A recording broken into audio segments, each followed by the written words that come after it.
اب ہم اگر ذبح کریں کوئی بکرا اور یہ کہیں کہ اللہم تقبل من محمد جرجیس و آل جرجیس یا وہ اہل بیتی ہی، اللہ اس کو میری طرف سے اور میرے پورے گھر کی طرف سے قبول فرما لے، اور اللہ میرے اسی جانور میں میرے دادا اور دادی کو بھی شامل فرما لے، اس کا ثواب ملے گا۔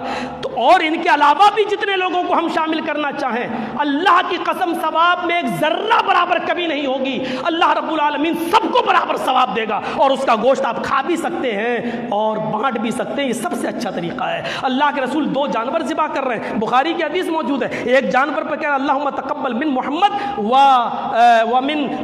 ومن آل محمد، اللہ اس کو میری طرف سے اور آل محمد کی طرف سے قبول فرما لے۔ یہ جانور آپ کا اور آپ کے گھر والوں کی طرف سے ہو گیا۔ دوسرا جانور جب آپ ذبح کر رہے ہیں تو اس پہ کیا کہہ رہے ہیں؟ اللہم تقبل من محمد ومن امت محمد، اللہ اس کو میری طرف سے اور پوری امت کی طرف سے قربانی کر لے۔ جب ایک جانور میں اس